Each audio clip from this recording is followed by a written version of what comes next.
Hello and good morning, everyone. Thank you so much for joining us today for Paths to Publication. This is the first session for fall 2025, and we're really excited because this talk is going to be led by Dr. Beverly Irby. Let me quickly take you through a brief introduction of what Paths to Publication is about. So PATS is our virtual series hosted by the Center for Research and Development in Dual Language and Literacy Acquisition, the ELRC Education Outreach, and the Graduate Student Advisory Council. Think of this as an outside track, really, to everything that graduate students want to know with regards to writing, publishing, research grants, and yes, all the survival tips for graduate journey. So if you have questions during the session, please drop them in the chat box and we will be sure to address them towards the end of this session during the Q&A. And now today we're in for a treat because our speaker needs no introduction, but lucky for me, I get to do the honors anyway. We are continuing to getting guests who I'm admitting to the session.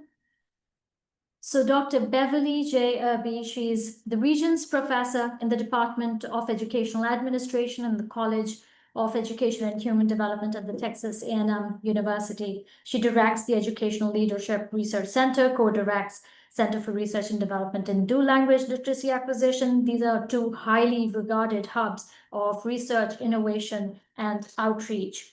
She's also a very generous mentor who's created pathways for countless students and colleagues, exemplifying the best of collaborative scholarship. And most recently, she contributed towards a book, New Ways to Think and Learn Through Metacognition. It was an award-winning chapter that she contributed with. So Dr. Irby, without further ado, over to you for your insights on publishing. Thank you so very much, Maureen. It's a pleasure working with you and a pleasure seeing everyone on the screen. I think we have some international guests as well, and so we want to welcome them and all of our students here and any faculty members who are also on the call. Thank you so very much, and I see some of my research team as well. And actually, Maureen is also on the research team, and I see some of them on the call as well. So thank you all for coming and supporting. I hope that you will find this to be interesting. So we're going to go ahead and get started. And actually, let me just go back. Our Paths of Publication I initiated about 5 years ago, 4 or 5 years ago, so that we could help graduate students and faculty around the world and staff members to improve in their publications and also to grow in the academy. And so it's a mentoring type of effort to support all of you. So I hope that this kickoff is going to be good for you. Okay, I'm going to share my screen. Now, I'm not so great at this, but I'm going to try to do this. And I'm going to share, and then I'm going to start the, let's see, how do you start this? Let me see. I need to put this on slideshow. From the beginning. Here we go. Are you seeing the big screen or the two little duplicates? We're seeing the big screen. Okay, wonderful. So I called this the publishing frenzy, and I think when I'm finished, you will see why I called it the publishing frenzy. So we will begin.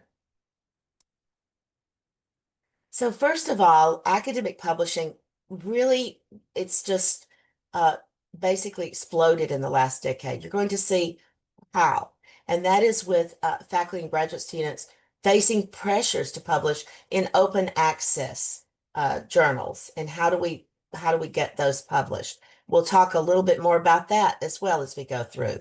And publishers are increasingly relying on article processing fees, APCs.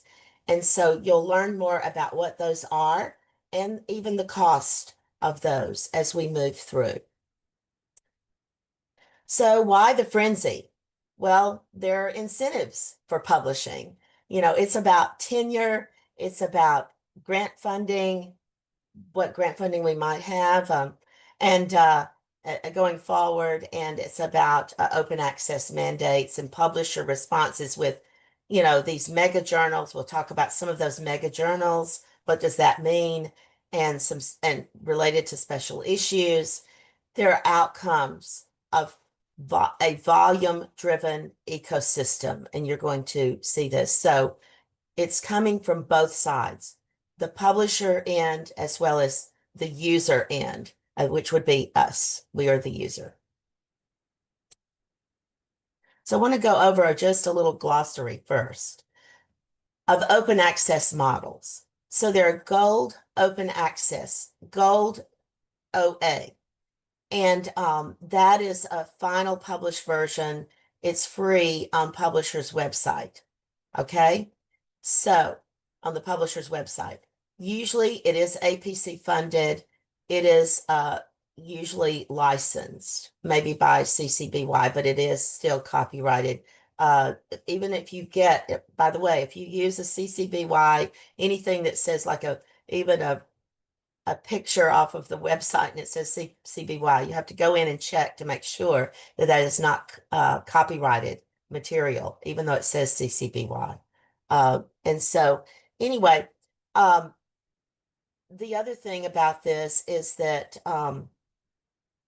there are those journals that publishers use for that are free open access for the viewer, but it's also free open access for the author as well. And we have one of those here at Texas A&M. It is the longest running women's leadership journal in the world. It has been in operation since 1996. And so we have operated that. It was actually gifted to us. It was first run by Advancing Women website, which is now no longer, but it was. And one of the Glasscocks, you know the Glasscock building at Texas A&M, but one of the Glasscocks gifted that journal back to us. I was the founder of the journal along with another colleague and founded that journal. And so now it's gifted to the Education Leadership Research Center and Texas A&M University and our college. So we are really pleased to have it. But we spend every week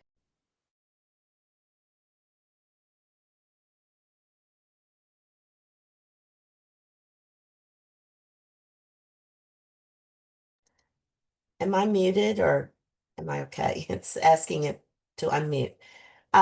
So we all spend that time working together and giving of our time during our lunchtime to edit and to decide on actually papers that will go into the journal. So we have assistant editors, we have some who are our graduate students, we have associate editors, and I'm the executive editor. We have a senior editors.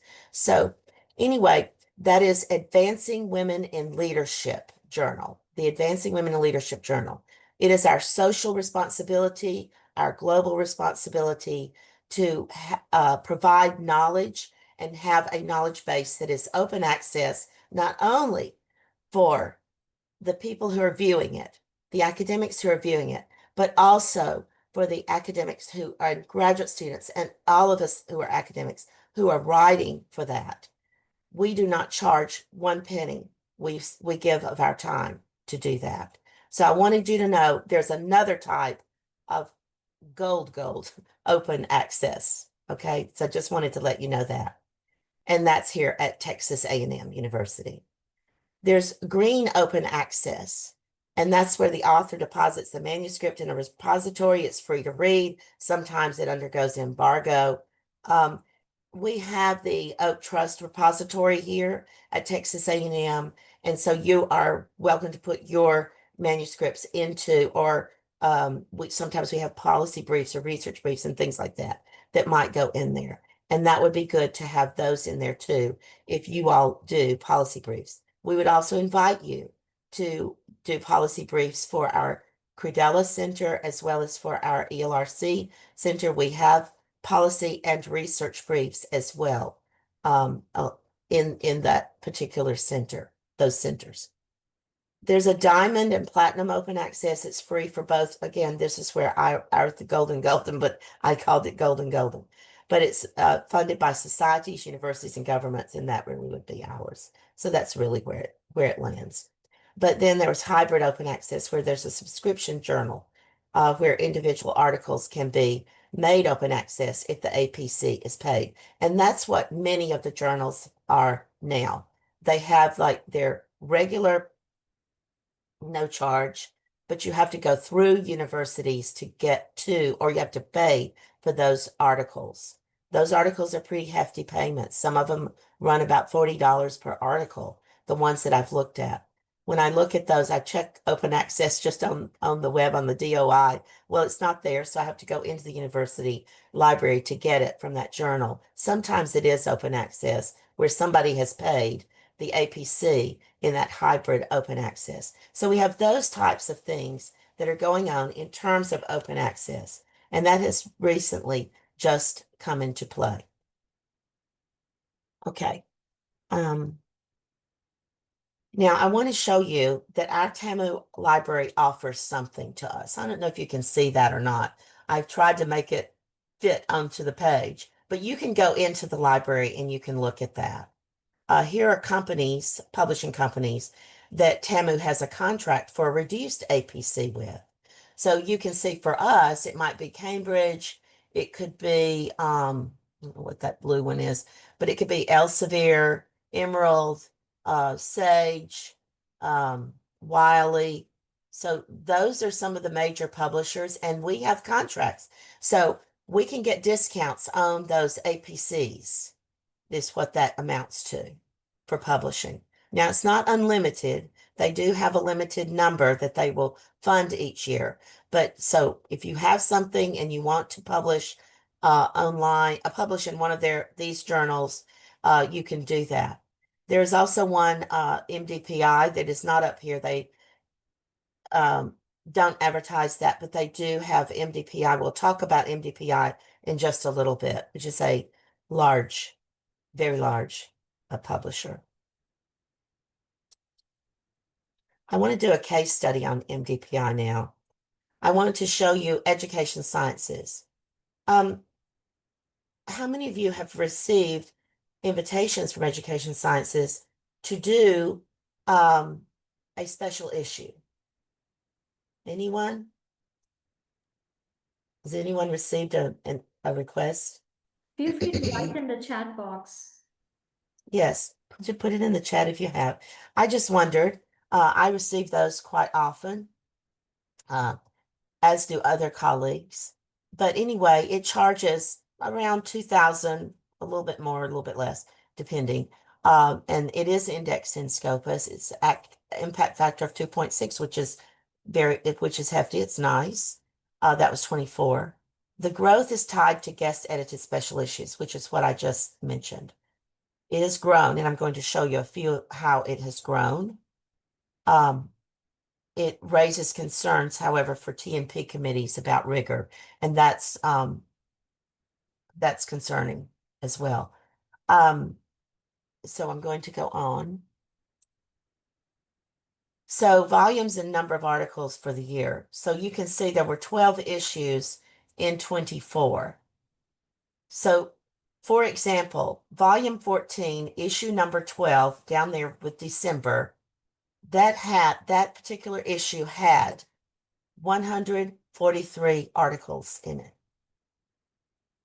So when you look back at any of these issues, they are in the hundreds of articles. So there are 12 of those journals. So I'm so sorry. Thought I had that off. Okay. So the global growth of open access in education publishing. So those gold OAs articles grew from 11% to 38% between 13 to 23 in a 10-year period. Education publishing market is valued at 12 to 20 billion. That was in 24. And it's projected to exceed 40 to 60 billion by 2030, driven by these digital formats. So when people pay to have their papers online and open access, we want our material open access. We want it to be available. And so that people who are in, these are issues, people who are in poorer countries or countries that don't have the resources in terms of their universities, and we're going to get to that in just a moment, to purchase subscriptions to, let's say, Wiley journals or Sage journals and so on, Rutledge journals and so on, then there are some concerns because knowledge is not being shared openly, and they have no access to the knowledge base. So that's a concern. That's one of the concerns related to this. So there are some university library subscription costs. I want to talk about that. So William and Mary up in Virginia in 22, I found that they paid Elsevier $209,000, 210, Springer 378, Wiley 251, Sage 180. Those were the payments that they made for subscription costs for just 4 publishing houses to have access. Now, that's not open access, that's through a university library. So there's a double burden now, which I just showed you what we have for the open access that we can support at Texas A&M. But there's a double burden. So those were APCs I showed you back at Texas A&M, plus these subscription costs. So guess what? I know for in 2021-22, we invested approximately $26 million from our library at Texas A&M University for subscription cost. So that's an amazing figure. I'm working on getting the new cost, by the way. So cost of publishing in education journals. So again, I'm going back for our case example. I mentioned already with MDPI, that's more or less a $2,000 APC. Frontiers in Education is another open access venue. There have been some questions about Frontiers. That has been on Bill's list. There's no longer a Bill's list, actually, but with Frontiers, our Frontiers in Education was not on there, but Frontiers itself, Frontiers journals were there.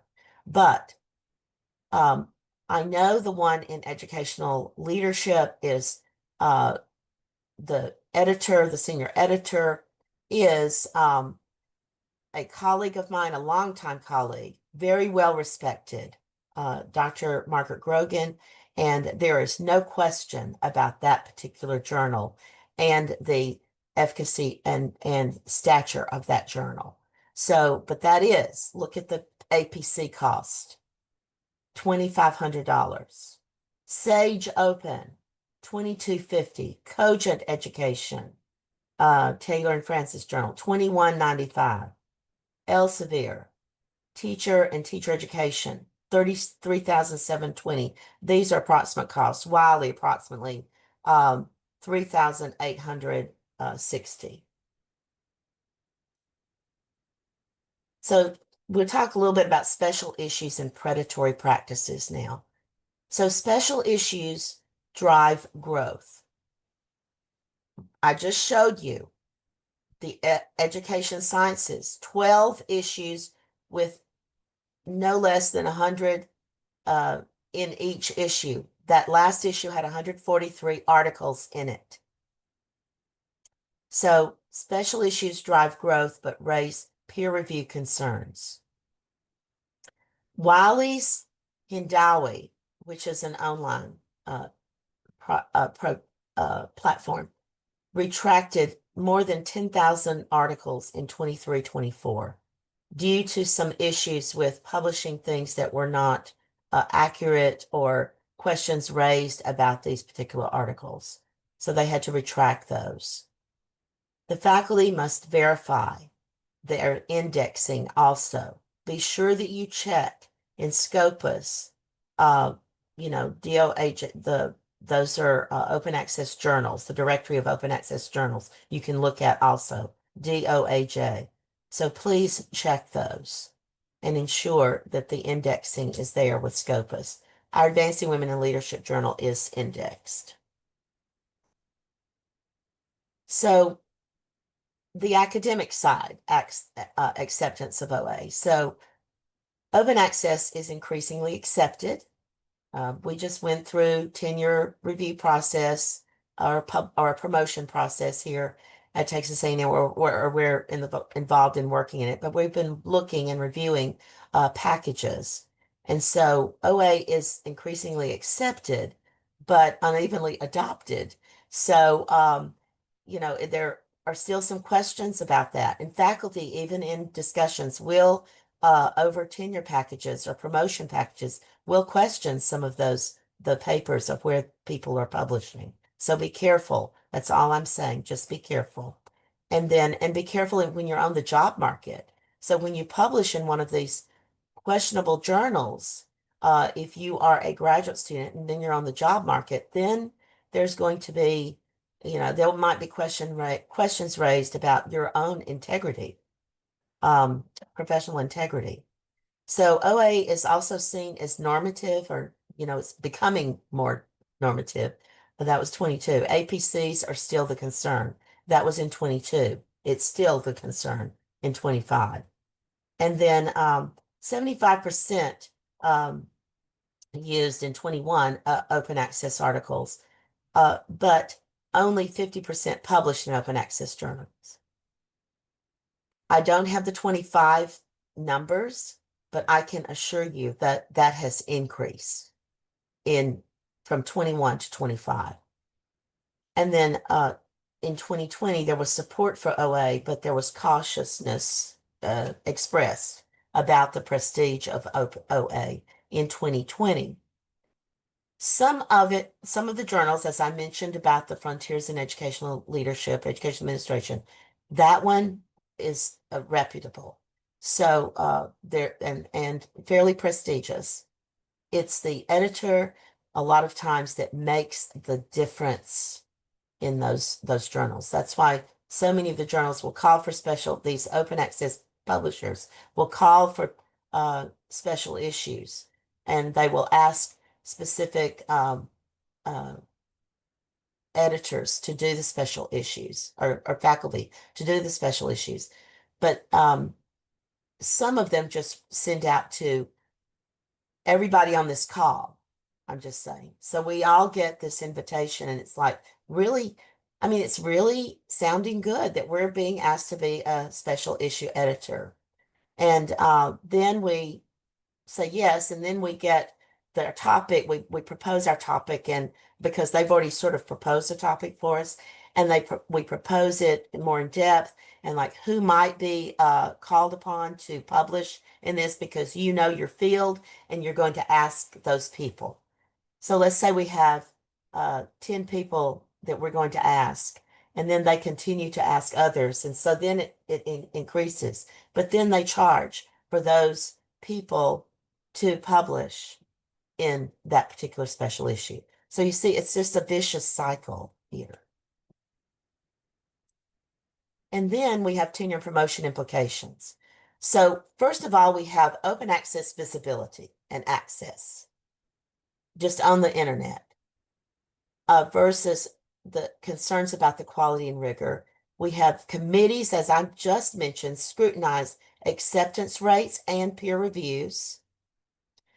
Believe me, we get some peer reviews in for our journal, and it is just like, yes, yes, yes, and yes, it's a good article, and that's it.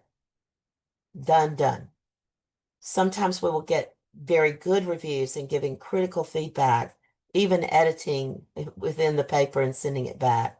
So those are the kind of reviewers that you want. And we do have reviewers of the year for our journal. So we recognize those excellent reviewers. So if you can get on a review board or be a reviewer for a journal, please do so. A review board is a little different from an editorial board.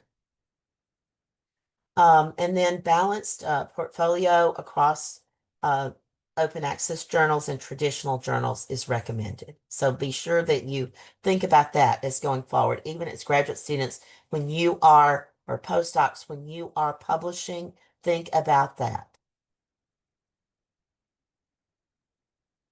So my conclusions and recommendations, and I have a few more slides after this, but open access has expanded access, but it's increased in costs. Publisher profits are rising. And guess who they're rising on the backs of?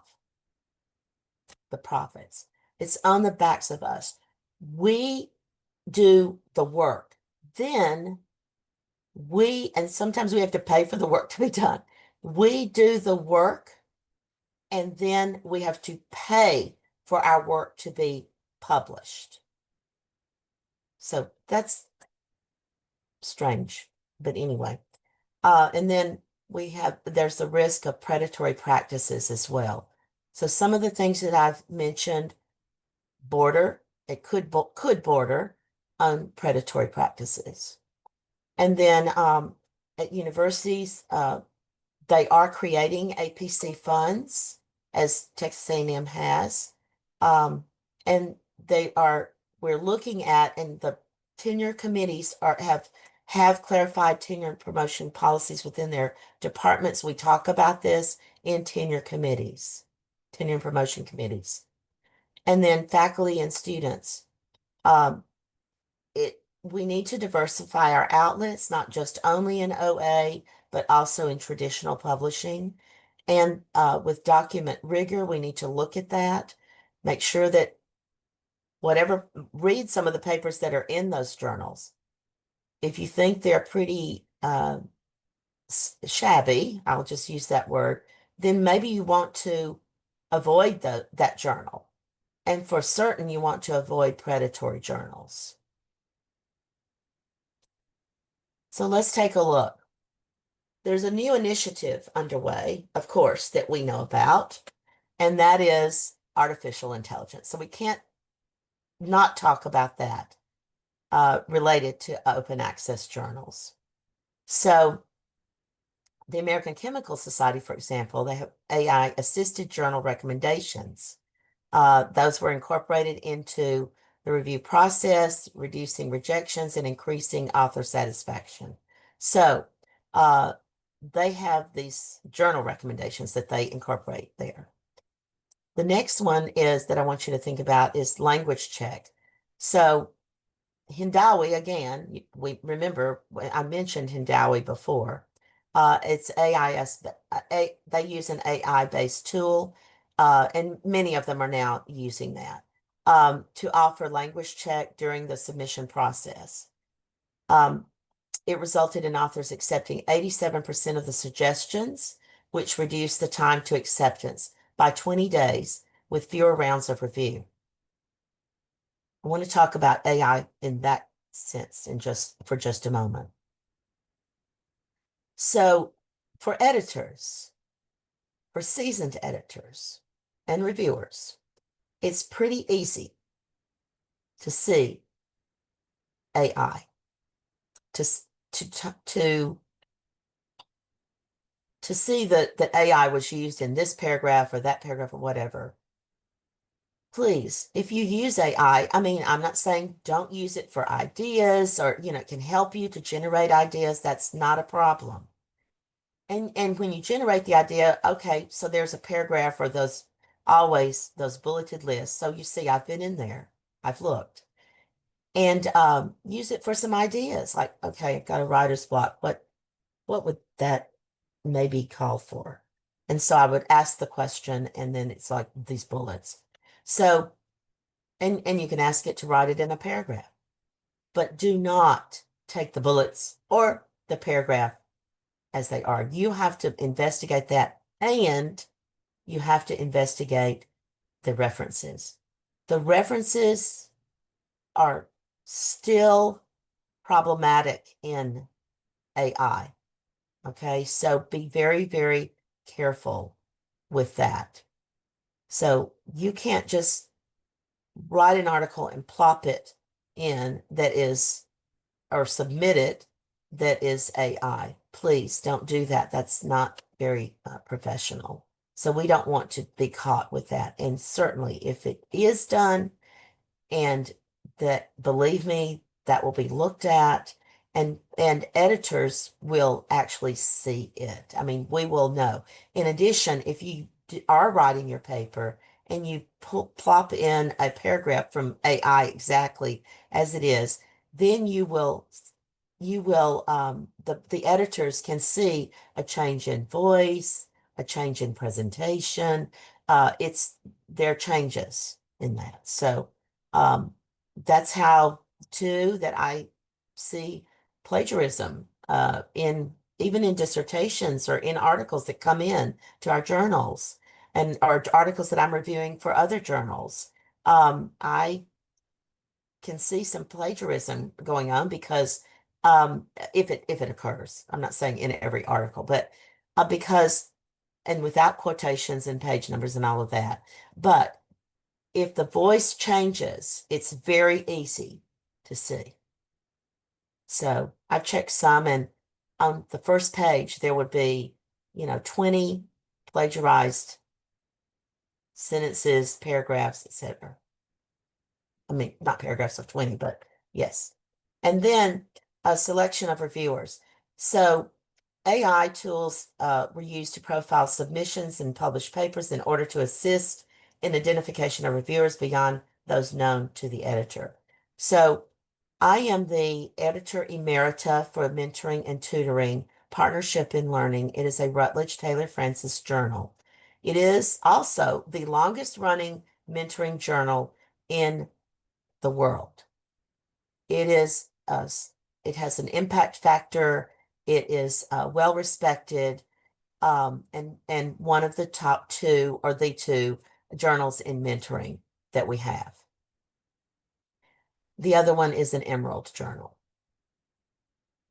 But what we use, Scholar One uses also this AI tool to find reviewers. I'm going to tell you, I just have no idea who these reviewers are. They are from all around the world, which is fine. I don't have any problem with that. But I don't know where they find these reviewers. AI crawls articles and finds them. And then we ask them to review. One article recently that I have been in and out, trying to find reviewers based on the list that is provided. I would suspect that there are 20 reviewers that have been requested, and they have all declined. So I'm not sure what is going on with that, but I have reported that to Taylor and Francis. We are working on it with the current editor, and as editor emerita, I have a voice in that as well. So those are some other issues with AI and open access, or not open access. And then we have uh, annotation of articles.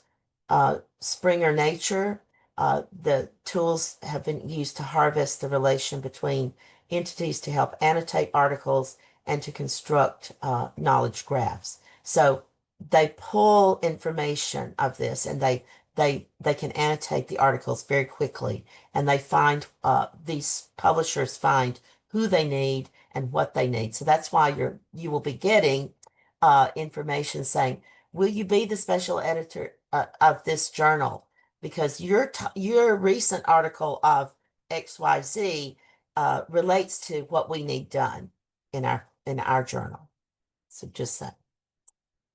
Okay, last thing. We have a wave upon us. there are issues for the academy. So I'm going to do one. I don't know why that was showing up. So there's an increase, a massive increase in open access. Traditional journals, aspects of OA,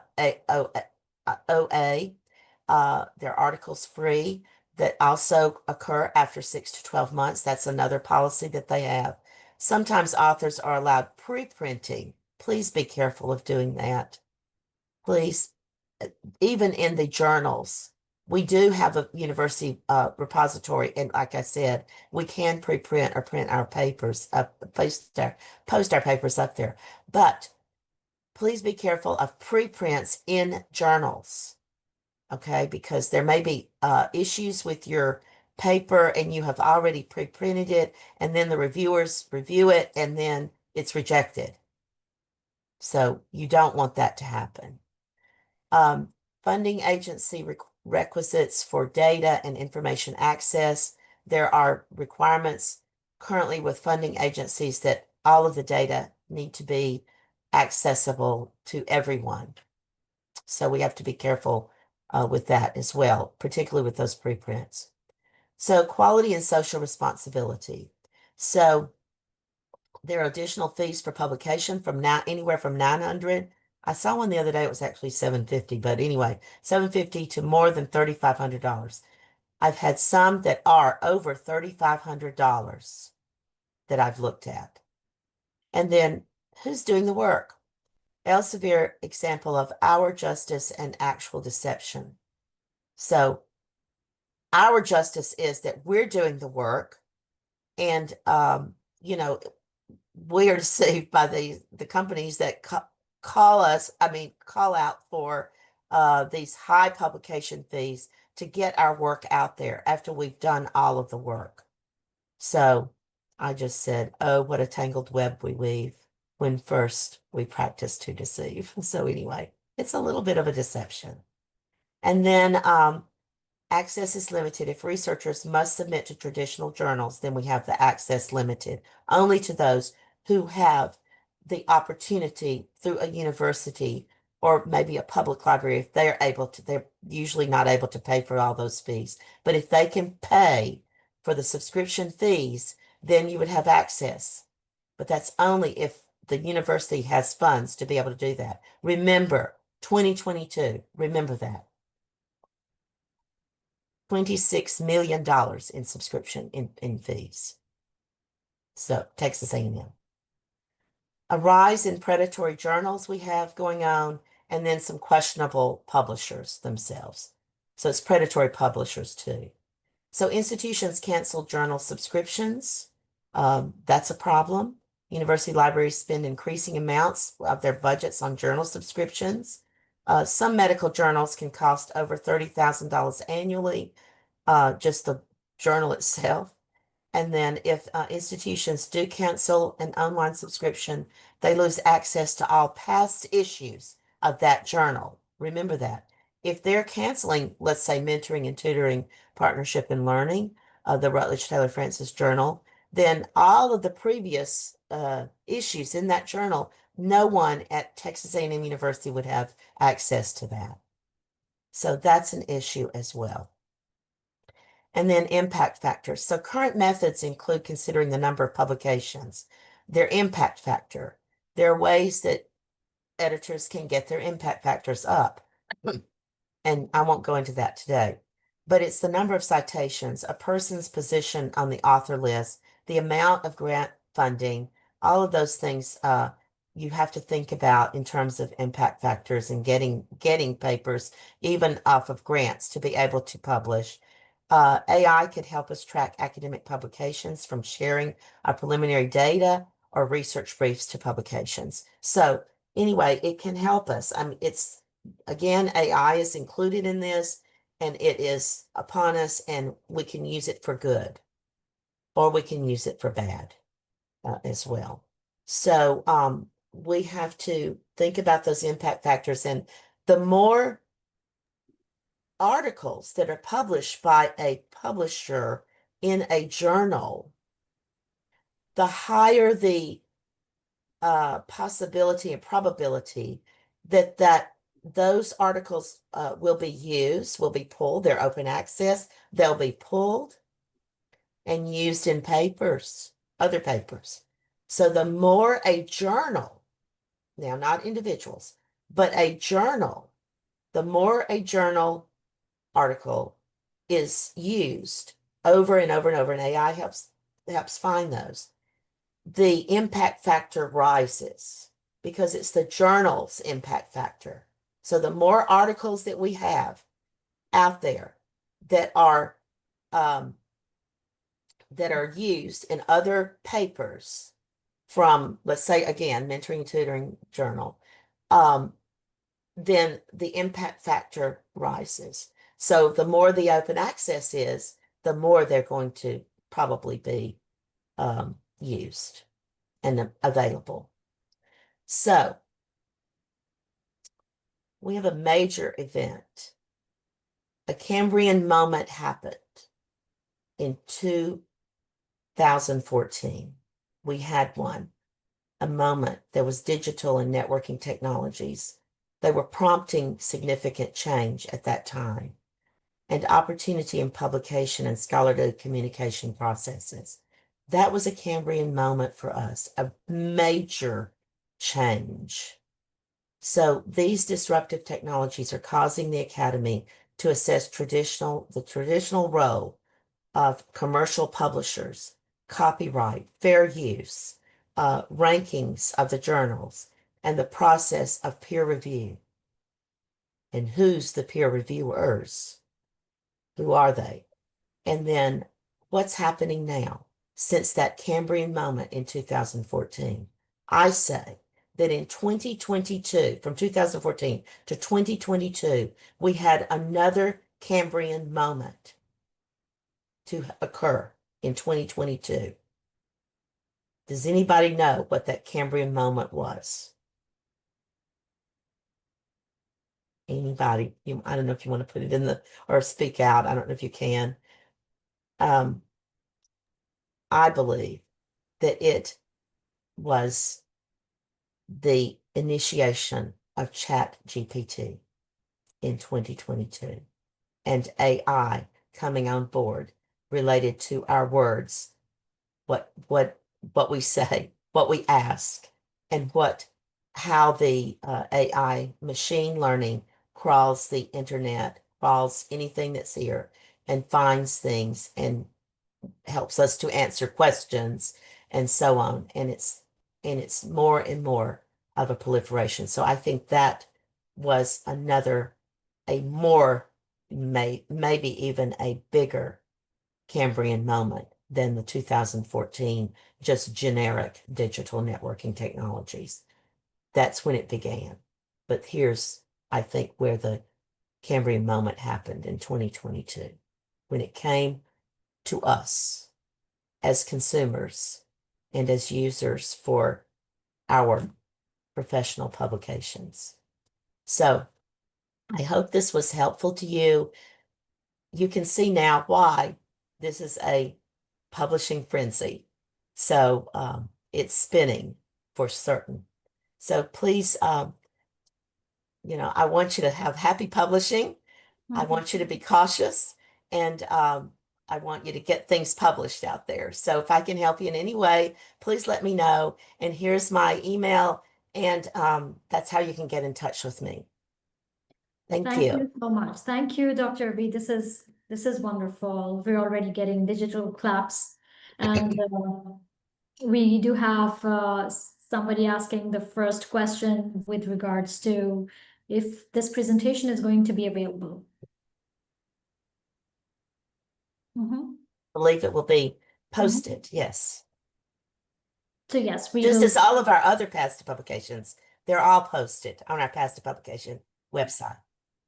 Yes. Absolutely. So, Dr. B, you've spoken about such deep concepts for somebody like me who's in the second year of doctoral education, learning about Cambrian moments. And one of these facts that there's commercial publishing, and it's actually a threat at one point, and all of the predatory practices that students graduates. And of course, as we lead towards a doctoral journey, have to be cautious about. I would just like to know, so you have talked a little bit about these mega journals. So what really is the first step? Do we first get in touch with these mega journals? Or do we actually prepare and develop a network around others who've been publishing? What's really the first step? So with those mega journals, I shared with you a mega journal. I Yeah. think, 12 with lots of publication, not lots of articles inside. So those are mega journals. I think we need to be cautious of mega journals. Um, I think that if you want to publish, it really is dependent upon your topic. Whatever you're writing about, you have to find the right spot for it. That means you have to read. You have to read the papers that are in those journals and make sure that they are appropriate. This is the appropriate place for you to publish. And again, check them out. Check them Exactly. out for legitimacy. Which is why I said develop a network that guides us and cautions us against, some of our Yes. choices. We have Yes. Anna Absadze. She's raised her hand. Anna, please go ahead. That's Thank Anna you. from Georgia. Not Oh, Georgia, the peach state, but Georgia, the country. Thank you, Anna, for Right. being here. Thank you, Dr. Irby, and thank you so much for your insightful lecture and sharing your expertise with us. Since this is the first session, firstly, I would like to thank you for our partnership, and we are looking forward to continuing the partnership. And the 13th event is a testament to that, for the growth and strength of our collaboration. And I'm looking forward to working together and seeing the program continue next semesters and grow even further. My question is about AI for the second language, for those for whom the English is the second language. So we often use, for example, either ChatGPT or Copilot when we write, for example, the papers to help us with either grammar or just make it sound a little better. So I'm wondering if we use it for that. I mean, not for maybe the ideas, but to Mhm. just making our works sound a little bit grammatically correct and stylistically correct. Is that what recommendation would you have? Is that allowed? Should we continue doing that, or how far can we go with that?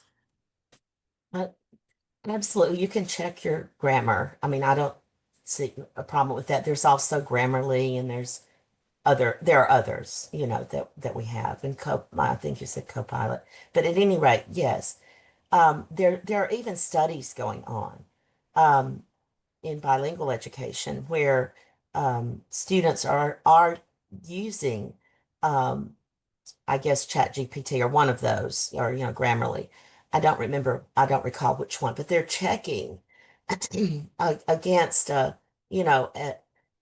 as Dr. Lara's on here, but he talks about adaptations of language, not translations. So for example, I mean, we were just working on something, Anna, recently about a title for a workshop that is going to be put on in Georgia.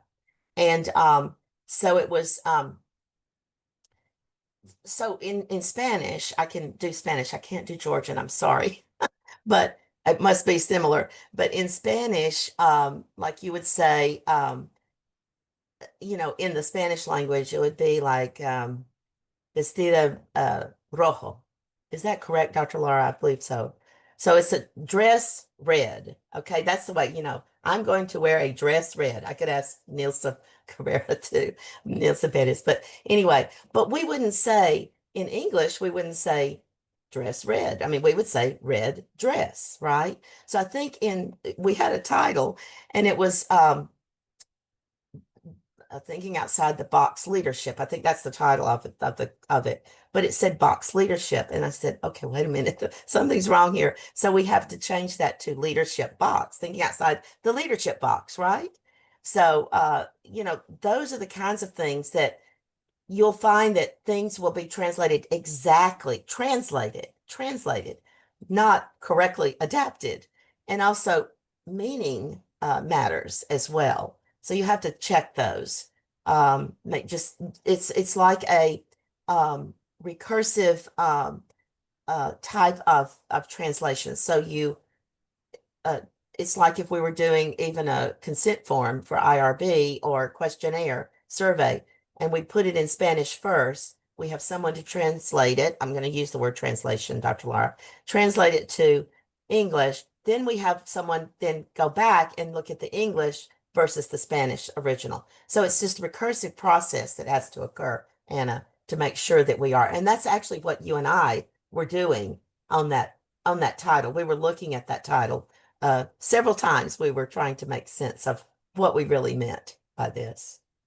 So does that help? And yes, you can use it. It's just has to be checked. And that Thank you, recursive Dr. dialogue Yes, or then checking. my main concern was then it kind of looks like written by the AI. So there is this challenge that since the writing is similar to what AI would write, not only, for example, when you ask make it better in terms of like grammar and stylistically, it just has its handwriting like AI. So I was always thinking like, what if someone else thinks it is not written by me and I haven't asked it to just make it better, but maybe they think that it's written directly from Yeah. the AI. So there are also other like humanizers. You can help to check your AI if you wanted to check that. Then it was written by you. You ask it to um, make your grammar better, or whatever. You could check that, or Grammarly, you could do it there. But with AI on, I think it's called QuiltBot. I believe that's it. I've looked at several of these across time, across this because of the editing that we do. But um, QuiltBot will also do a humanizing, and so it will show you it's 100% AI, and then it'll, if you humanize it, because there are certain phrases and ways that AI writes, by the way, Correct. that we don't right that way, particularly. And so to humanize it, or if you rewrite it, it'll show you the whole thing's AI. So you have to go in and revise that yourself. You can use the QuiltBot type of things to humanize, and I don't know the other names right off the top of my head. That just came up in my brain. But um, you can humanize, and then it's like 10%, and you can see the sentences that are not AI. So I've checked that with some of our papers that have been coming in. That's very Thank helpful. you. Thank you, Dr. Irby. Dr. Irby, there is another question with regards to this. This is by Professor Audio and asking, are there cases when a clever author can plagiarize material and evade the detection of the same AI? I'm sorry, can you repeat that again? I can't see that Right, it too. is in the chat box. So are there cases when a clever author can plagiarize material and evade the detection of the same AI? I suppose so. The answer is I suppose they could. Um,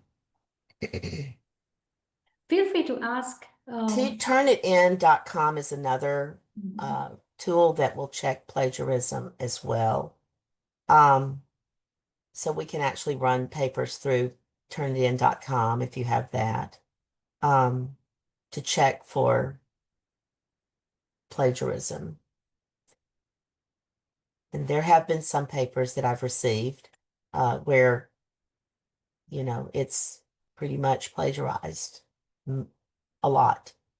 So, we have to go back to the author and say, you need to, well, most of the time those are desk rejects. So from Dr. Irby, journals. isn't this the right, this is the job of the reviewer to, you said, you spoke about critical review, right? Mhm. So I It think, should be the job of the reviewer, but it's certainly 100% the job of the editor and editorial board Mhm. to review. the editors, like senior editors and assistant associate editors of journals. Yes. Absolutely. So students have a lot to prepare for, such critical reviews, and of course, make sure that their representation through their writing is genuine. And of course, there are also interviews. Everything doesn't stop at writing. So That's right. absolutely. How would you compare writing or publishing process to what kind of coffee? What kind of, is it a smooth latte, or is it a hard, double dose of caffeine?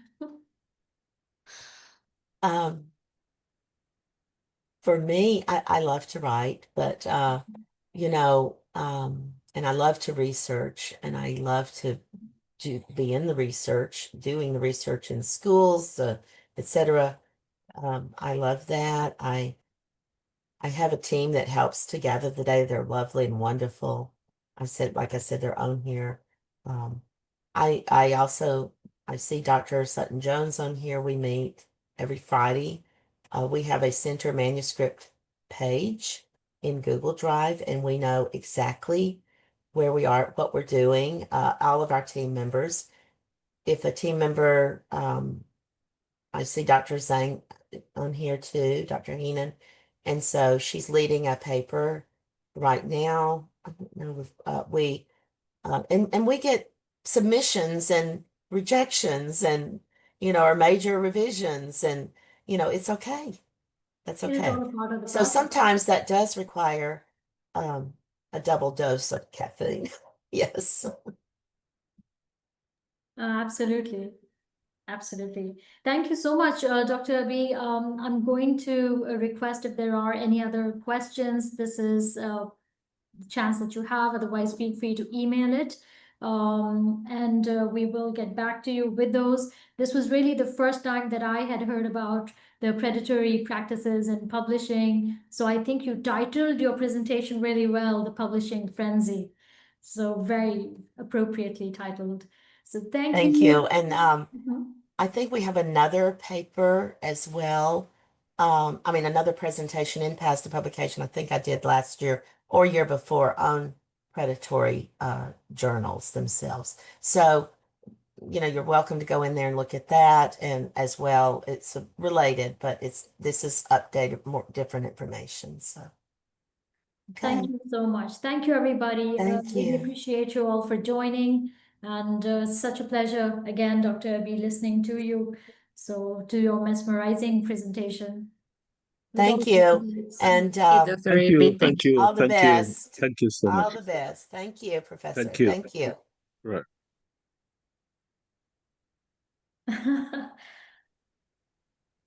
If only we could listen to the digital claps. Oh, yeah, those are sweet. Yeah, thank you, everybody.